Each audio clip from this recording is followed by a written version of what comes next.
A rainy Sunday morning. It's a good time for an equipment update. Talk about some of the equipment I've been using this season. Now that we're at the past the halfway point of the year, give a quick update on what I'm using and what's working, and a little bit of what's not working. So, as you know, I picked up this Grandstand mower a couple of months ago. I think it was late April, early May, if I remember right, and it's been a really solid mower for me as a backup machine. I can't say enough good about it as far as that goes. It's in a little bit of rough shape, obviously. It's, you know, it's not like rusted out or anything, but it's kind of beat up for a, you know, a 2009 model mower. It's got some, you know, some minor issues. As you know, the biggest change I made on this mower was I've added these deck lift springs on either side here, trying to kind of match what I have on the Exmark Vantage over here.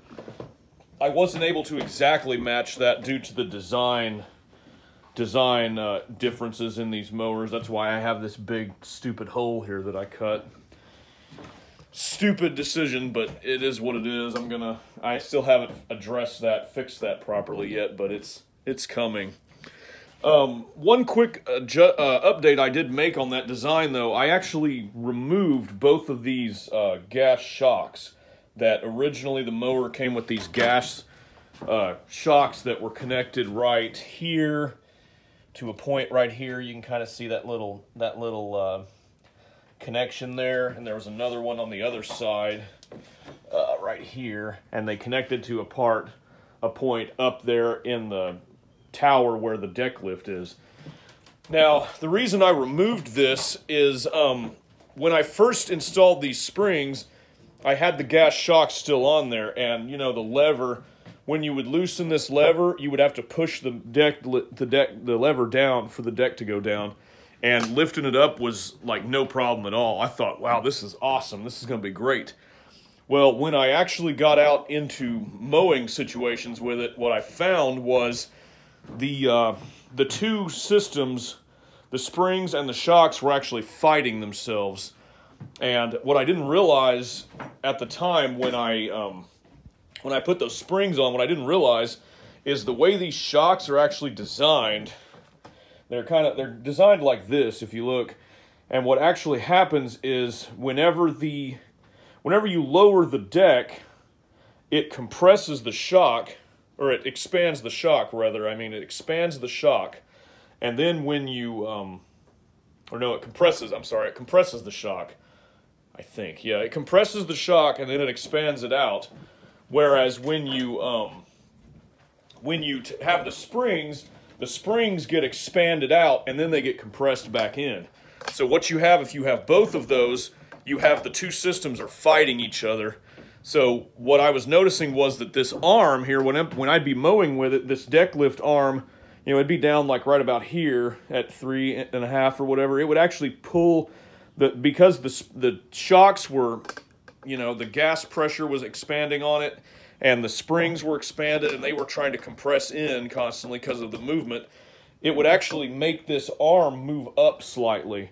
So there was so much tension on it, it was moving the arm up. I'd have to like periodically like push the arm down about 1/4 to 1/2 of an inch, and that was causing, you know, my I know cut quality, you know, is a thing that's important, and that was causing the cut quality of this mower to be really terrible.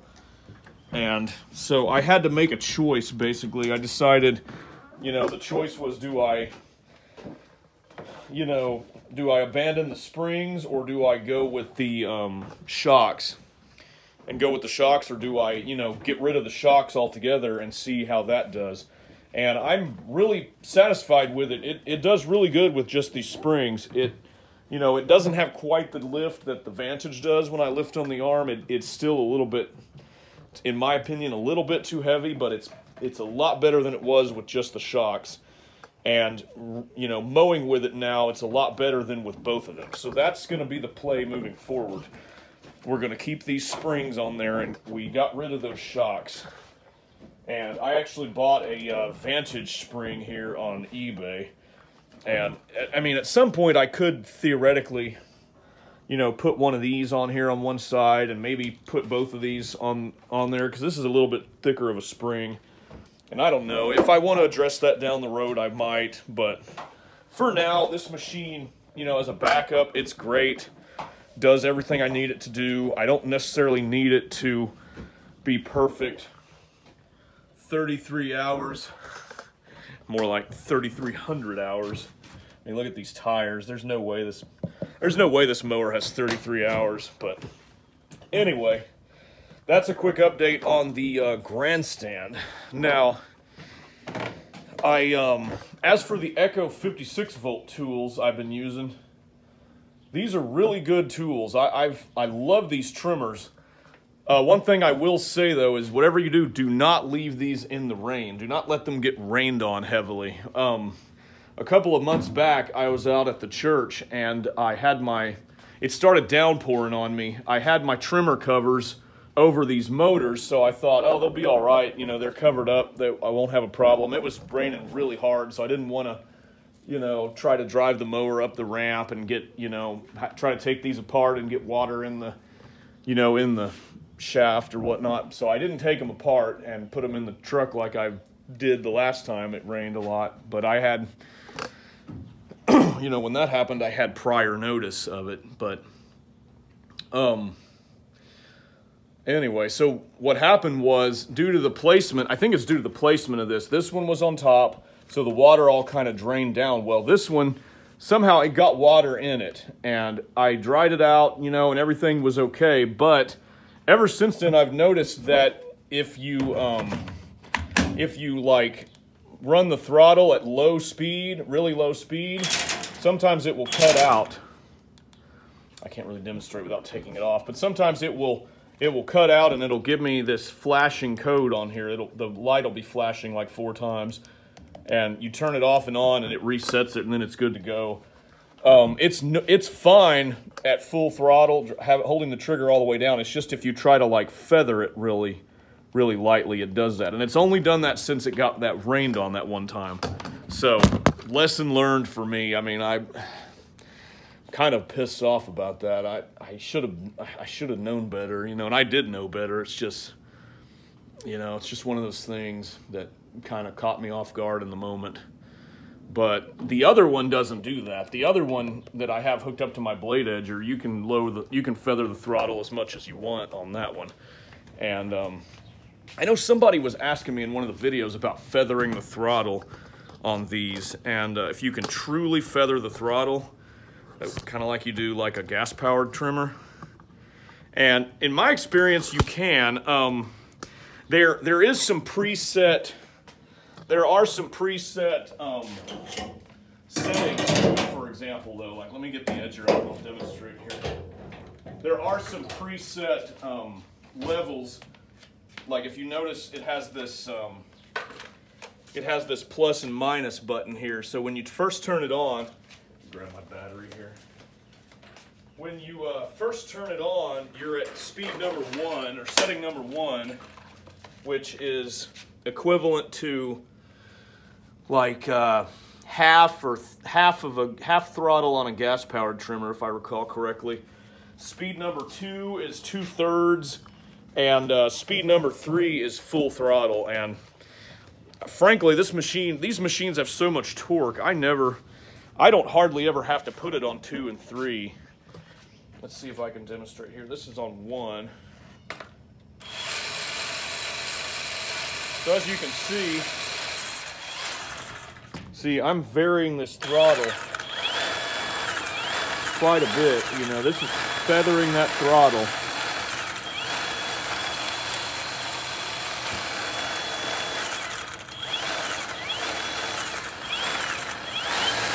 Well, that's number 1, full speed.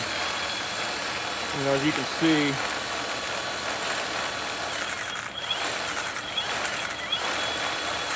it does kind of cut out. It does start to kind of cut out a little bit as you go all the way down to 0. Number 2, number 3. So there's those speed functions built into it to help you out. in my opinion, it's a great system. I love it. I have no problems with it whatsoever, other than that previous mentioned issue with the one that got wet, which was my fault.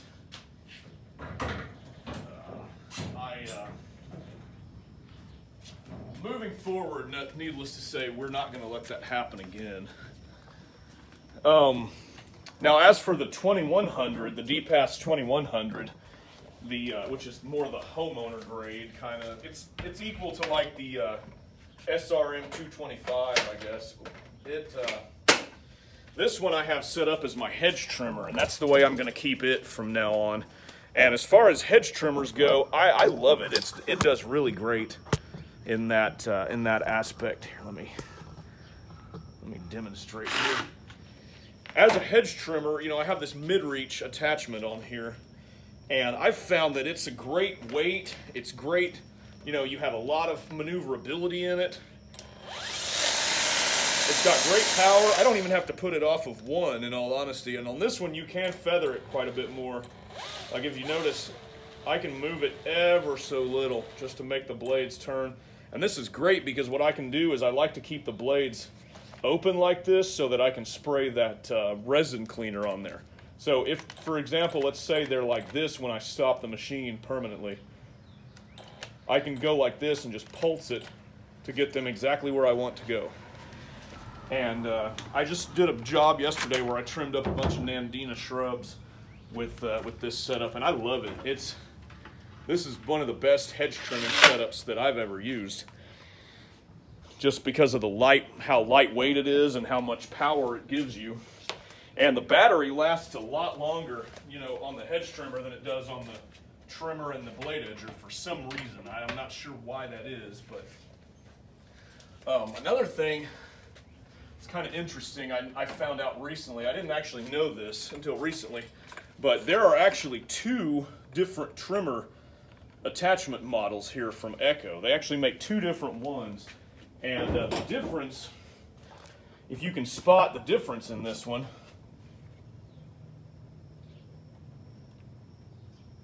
there's no grease plug on this one.